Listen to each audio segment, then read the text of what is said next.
नमस्कार. माझ्या यूट्यूब चॅनलमध्ये तुम्हा सर्वांचं खूप खूप मनापासून स्वागत आहे.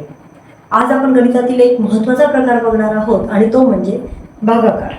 भागाकार करणं बऱ्याच जणांना अवघड जातं, कारण त्याच्यासाठी आपल्याला पाढेपाठ असणं गरजेचं आहे.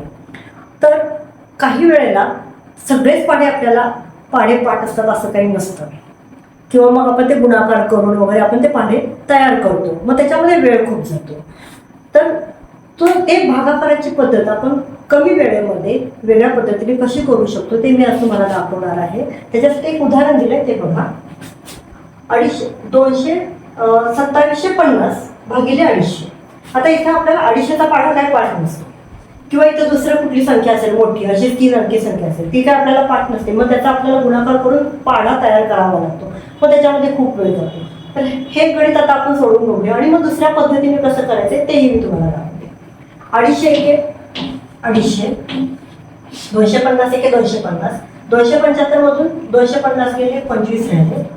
हा वरचा शून्य इकडे घेतला, पुन्हा 250 एके 250 म्हणजे 250 एके 250, बाकी राहिले शून्य.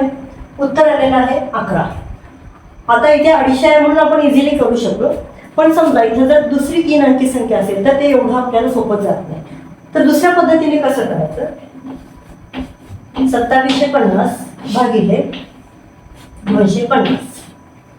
या पद्धतीमध्ये काय करतात, पहिल्यांदा तर हे 00 घालवतात आणि आता ह्याच्यामध्ये सगळ्यात 25 इथं खाली संख्या राहिलेली आहे. ह्या 25ला लहानात लहान संख्येने कोणत्या संख्येने भाग जातो ते बघायचं. आता ह्याच्यात सगळ्यात लहानात लहान संख्या कोणती येणार आहे, तर 5. 5 आणि 25ला भाग जातो, सगळ्यात लहान संख्या तीच आहे. तर 5 5 25. इथे सुद्धा 5 5 25 येतं, पण इथे किती आहे, 25 आपण म्हणतो, पण आहेत किती इथं 27. मग जेव्हा 25 म्हणतो तर 27 पर्यंत किती राहिले, 2 राहिले. ते राहिलेले 2 इकडे द्यायचे, म्हणजे इथं पुन्हा किती झाले, 25 झाले. मग ह्या दोघांनाही कट करायचं, 5 5 25, म्हणजे वरती 55 आलं, इथे 5 राहिलं. 5 एके 5, 5 एके 5, 5 एके 5. इथे 1 राहिला म्हणजे संपला. बाकी आहे हे, इथे संपला विषय. इथं राहिले किती, 11, म्हणजे ह्याचं उत्तर किती आलं, 11. म्हणजे इथं आपल्याला मोठा पाढा पाठ करण्याची किंवा लक्षात ठेवण्याची गरज लागत नाही. अशा प्रकारामध्ये आपल्याला लहानात लहान पाड्यामधून हे गणित सोडवता येतं. अशाच प्रकारच्या सोप्या पद्धती जर तुम्हाला हव्या असतील तर मला नक्कीच कमेंटमध्ये सांगा.